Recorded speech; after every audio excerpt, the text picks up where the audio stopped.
the area of rectangle reduces by 20 square meter if its length is increased by 1 meter. Means एक rectangle है, उसका area 20 square metre से मतलब reduce हो रहा है अगर उसकी लेंथ 1 मीटर से इंक्रीज करने में आए और ब्रीथ 2 मीटर से रिड्यूस करने में आए. दूसरी कंडीशन ऐसी है, the area increases by 12 square metre if its length is reduces by 3 meter and the breadth is increased by 4 meter. दूसरी कंडीशन क्या है कि एरिया इंक्रीज हो रहा है. कितने से इंक्रीज हो रहा है? मतलब जो पहले का एरिया था उससे 12 स्क्वायर मीटर से बढ़ रहा है इसका एरिया. कब बढ़ रहा है? जब इसकी लेंथ 3 मीटर से रिड्यूस करने में आई और ब्रीथ इंक्रीज करने में आई 4 मीटर से. तो इसका अपने को डायमेंशंस निकालना है, मतलब लेंथ और ब्रीथ निकालना है. तो देखिए बेटा, सबसे पहले तो कंसीडर करेंगे कि यहाँ पे इसकी लेंथ कितनी है, इसकी ब्रीथ कितनी है, उसके बाद में एरिया ऑफ रेक्टेंगल. तो length of a rectangle is equal to the x metre. ये लेंथ है. Breadth of a rectangle is equal to y metre. तुमको पता होना चाहिए एरिया ऑफ रेक्टेंगल कितना है. एरिया ऑफ रेक्टेंगल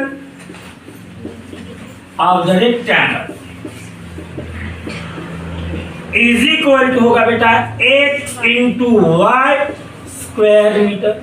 इतना एरिया होगा इसका. Now if by the first condition, पहली कंडीशन क्या है, लेंथ जो है वो 1 मीटर से इंक्रीज करने में है. If the length is increased by 1 meter and breadth is reduced by 2 meter. Therefore देखिए अभी लेंथ जो है ये इंक्रीज करने में आई 1 मीटर से और ब्रीथ ये रिड्यूस करने में आई 2 मीटर से. मतलब इसकी जो नई लेंथ होंगी ये होगी बेटा x प्लस 1 और ब्रीथ होगी इसकी y माइनस 2. इसका एरिया होगा length into breadth is equal to जो पहले का एरिया है एक्स वाई उससे कितने से रिड्यूस हो रहा है? 20 स्क्वायर मीटर से रिड्यूस हो रहा है, मतलब -20. अब इसको सिंप्लीफाई करेंगे तो देखिएगा x into Y X Y minus 2x plus Y minus 2 is equal to X Y minus 20. अब देखिएगा LHS में भी एक्स वाई है, RHS में भी एक्स वाई है, तो ये इमिटेड होगा, गेट कैंसिल होगा. माइनस 2x प्लस वाई, ये -2 उधर चला जाएगा, मतलब -20 plus 2. That is why -2x plus y is equal to -20 plus 2. कितना होगा बेटा? -18. So therefore y is equal to -18 plus 2x. This is the equation number first. अब सेकंड कंडीशन क्या है कि जो एरिया है इंक्रीज हो रहा है 12 स्क्वायर मीटर से, यहाँ पे डिक्रीज हो रहा है 20 स्क्वायर मीटर से, यहाँ पे इंक्रीज हो रहा है 12 स्क्वायर मीटर से. बट इसकी कंडीशन क्या है? कब इंक्रीज हो रहा है? जब इसकी लेंथ रिड्यूस करने में आई 3 मीटर से और इसकी जो ब्रीथ है इंक्रीज करने में आई 4 मीटर से. तो ये अपनी सेकंड कंडीशन बन जाएंगी. तो let now by the second condition देखिए जैसे यहां पे लिखे थे अपने को यही काम वहां पे करना है. तो लेंथ इज रिड्यूस, मतलब लेंथ रिड्यूस हो रही है x -3 और ब्रीथ क्या हो रही है बेटा, इंक्रीज हो रही है। कितने से इंक्रीज हो रही है, 4 से। x plus Y plus is equal to the area क्या हो रहा है बेटा, इंक्रीज हो रहा है। कितने से इंक्रीज हो रहा है, 12 से। मतलब एक्स वाई माइनस 12 इंक्रीज हो रहा है, यहाँ पे प्लस। तो x into Y X Y plus 4x minus 3y minus 12 is equal to X Y plus, यहाँ पे देखिए X Y get cancel, so therefore we get 4x minus 3y is equal to 12 plus 12। Therefore 4x minus 3y is equal to होगा ये 24। Now here from the equation number first y is equal to minus 18 plus 2x. Therefore, by putting the value of y in equation number this 4x minus 3 into minus 18 plus 2x is equal to 24. 4x minus minus plus 18 threes are 54 minus plus minus 3 to the 6x is equal to 24. 4x minus 6x कितना होगा बेटा इसका, 2x minus 2x 24 minus 54. Therefore minus 2x is equal to 24 minus 54 कितना होगा, 30 minus 30. That is why x is equal to minus 30 divided by minus 2 is equal to होगा बेटा 15. अब आपको देखिए x मिल गई, x की value milli 15. Put it in the equation number second. Put it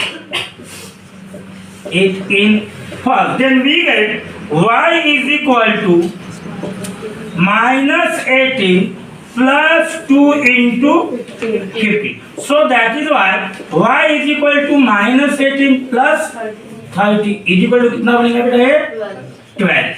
तो देखिए x क्या था, लेंथ था रेक्टेंगल की, तो x मतलब लेंथ कितनी मिली आपको 15 मीटर और ब्रीथ कितनी मिली आपको 12 metre. The sum of the third and the seventh term of an AP is 32. मतलब एक AP है, कोई भी एक AP है, उसका थर्ड टर्म और सेवन टर्म, ये दोनों की सम कितनी है बेटा 32. एंड देयर प्रोडक्ट इज 220 और उन दोनों का प्रोडक्ट कितना है 220 है.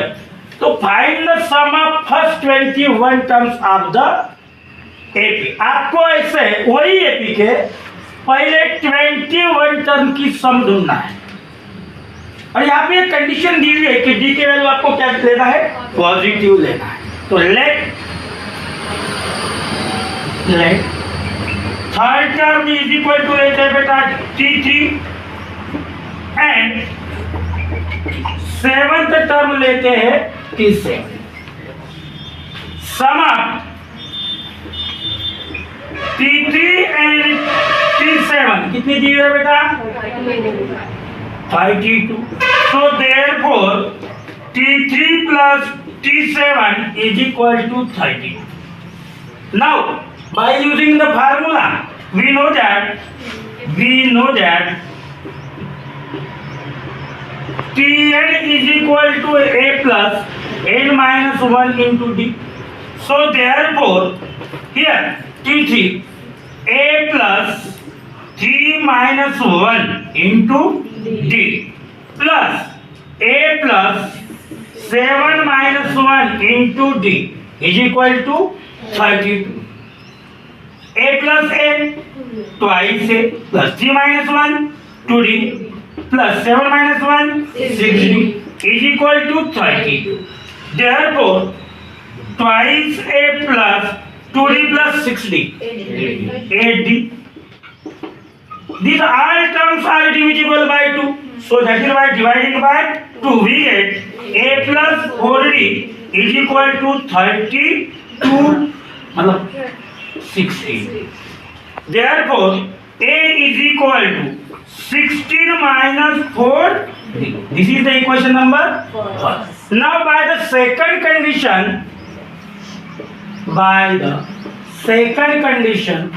फिर सेकंड कंडीशन दी हुई है बेटा कि यही दो टर्म है, इनका प्रोडक्ट दिया हुआ है, कितना है 220, मतलब T3 into T7 is equal to 220. Therefore by putting the value a plus 3 minus 1 into D into a plus 7 minus 1 into D is equal to 220. Therefore a plus 2D into a plus 6 is equal to 220. By simplifying, we get a into a square plus a into 6D 6AD plus a into twice D twice AD plus 2 into 6 12 D into D square is equal to 220. Now therefore a square plus 6AD plus 2AD 8AD plus 12 D square is equal to 220. अब आपके तरफ देखो बेटा, एक ही value है equation number first में, therefore 16 minus 4D का whole square plus 8 into 16 minus 4D into D plus 12D का whole 220. Therefore by using identity by a minus b का whole square is equal to a square minus twice ab plus b square. Therefore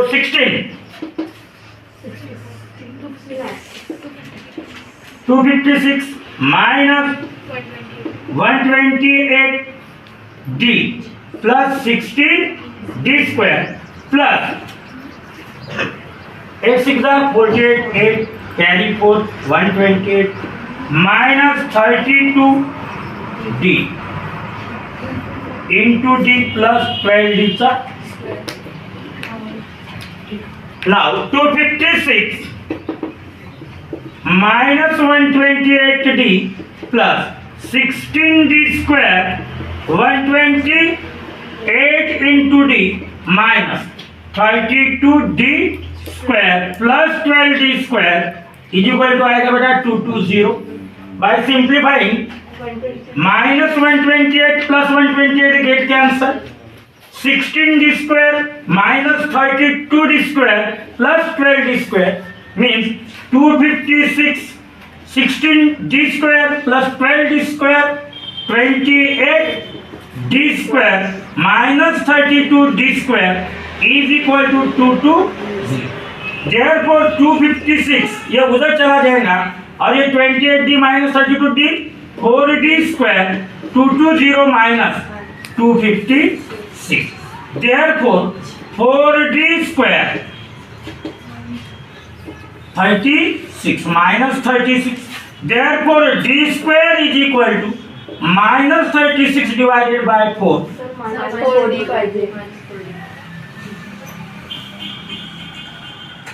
Therefore d square is equal to minus 9. So that is why d is equal to plus minus 3. But आपको दिया हुआ है कि d क्या चाहिए, positive चाहिए. So therefore d is equal to 3. अब आपकी तरफ d है बेटा, देखिए d की वैल्यू है तो आपको एक ही भी वैल्यू मिल जाएंगी. तो put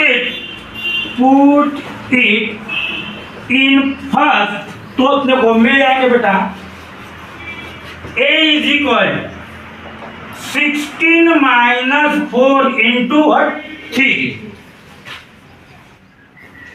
is equal to 16 minus 12 is equal to. अब आपके तरफ देखिए बेटा फर्स्ट टर्म भी है और कॉमन डिफरेंस भी है. अगर कोई भी एपी में आपके तरफ फर्स्ट टर्म और कॉमन डिफरेंस है, आप कोई भी टर्म की कितने भी टर्म की सम ढूंढ सकते हो. So that is why by using the formula now S21 आपको ढूंढना है तो ये फार्मूला यूज करेंगे. तो देखो S N is equal to N by two in bracket twice A plus N minus one into D by putting the values S 21 by two into two आपकी तरफ 4 है plus 21 minus one into D की value भी है 3 S 21 is equal to 21 by two into ये 8 होगा ये होगा 20 into 3 therefore yes 21 is equal 21 by 2 into 8 plus 60 that is why we get S21 is equal 21 by 2 into 68 ये cut जाएगा बेटा 60 अब 34 होगा now 21 into 34 is equal to the देखिए 21 4 जार 84 4 21 3 जार 63 प्लस 8 इज इक्वल टू कितना होगा बेटा 71 this is our final answer yes 21